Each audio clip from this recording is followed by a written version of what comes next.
নমস্কার বন্ধুরা, তো আজকের ব্লগটি হলো সম্পূর্ণ অন্যরকম একটি ব্লগ। এটা দুর্গাপুজোর শেষ ব্লগ। এরপর তোমরা কালী পুজোর কয়েকটা ভিডিও বা ব্লগ দেখতে পাবে আমার চ্যানেলে। তো এটা হলো সপ্তমীর দিন আমরা তারকেশ্বরে ঠাকুর দেখতে গেছিলাম। তারকেশ্বর বলতে আমার যেহেতু শ্বশুরবাড়ি বালিপুর, তারকেশ্বর থেকে আধ ঘন্টা 40 মিনিট মতো যেতে হয়। তো ওখানে আমরা প্রত্যেক বছরই সপ্তমীতে ঠাকুর দেখতে যাই তারকেশ্বর। এটা হলো ভীমপুর বলে একটা জায়গা আছে তারকেশ্বরের একটু স্টেশন থেকে একটুখানি 5 মিনিট ডিস্টেন্সে। ওখানে এই প্যান্ডেলটা করে। এখানে প্রত্যেক বছর বড় করে অনেক প্রোগ্রাম হয়, স্টেজ করে, মানে ওখানে বাচ্চারা নাচে গান করে, অনেক কিছু প্রোগ্রাম হয় দেখতে পাই। আর এই প্যান্ডেলটা করেছিল হচ্ছে শিবের ওপরে। আর এই প্যান্ডেলটা হলো এটাও শিবের মূর্তি দিয়ে করেছিল। এটা ওখান থেকে একটুখানি যেতে হবে, মনে হলো নারায়ণপুর বলে একটা জায়গা আছে, ওখান দিয়ে যেতে হয় মনে হচ্ছে জায়গাটা, আমার ঠিক মনে পড়ছে না। তো এই প্যান্ডেলটাও মোটামুটি করে, প্রত্যেক বছর ভালোই করে এই প্যান্ডেলটা, কিন্তু এবছর দেখলাম একটু কেমন টাইপের করেছে প্যান্ডেলটা, সিম্পলের ওপর। আর এটা হলো একটা গামছা দিয়ে প্যান্ডেল করেছে, এটা চালপট্টি মোড় মনে হচ্ছে, ভাত পাখা, তারপর গামছা, কুলো এসব দিয়ে প্যান্ডেলটা করেছে। এটা রাস্তার ধারেই হয়, একদম মেন রোডের ওপরে।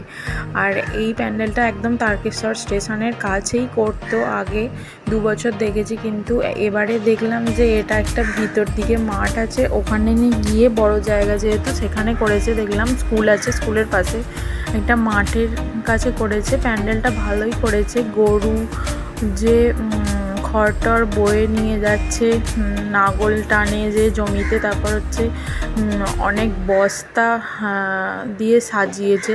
আর ভিতরটা ওই পোর্শনটা করে আবার কাশফুল দিয়ে দেখলাম সাজানো আছে। আর চারিদিকে বক দিয়ে মানে ডেকোরেট করেছে।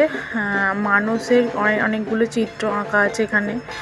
তো প্যান্ডেলটা এটা একদম নতুনত্ব দেখলাম, খুবই ভালো লাগছিল প্যান্ডেলটা দেখতে।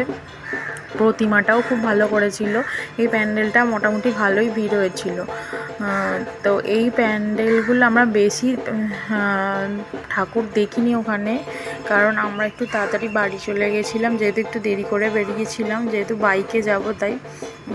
তো এই কটা প্যান্ডেল দেখে তারপর আমাদের বালিপুর যেতে যেতে রাস্তায় যেগুলো পড়বে সেগুলোই দেখেছিলাম। চিলেডিঙি মোড়ের কাছে একটা প্যান্ডেল করে, তারপর চাঁপাডাঙ্গার ওদিকটা পেরিয়ে কয়েকটা প্যান্ডেল করে, বালিপুরের কাছে একটা দুটো প্যান্ডেল হয়, সেগুলোই দেখেছিলাম।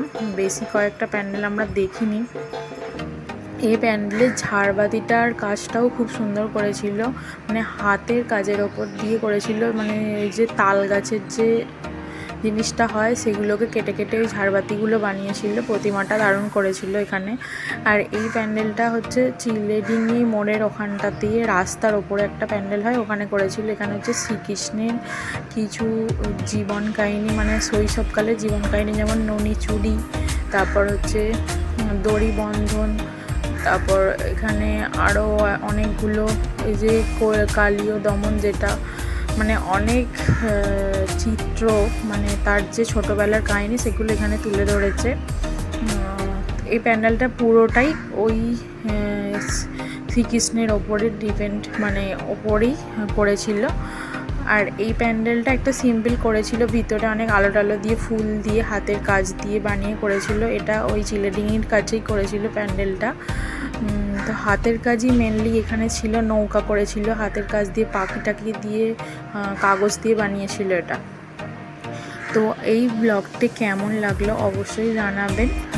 দেখা হবে এই পরের কালী পুজোর ব্লগে, মানে আমি কয়েকটা ভিডিও শেয়ার করব আপনাদের সাথে।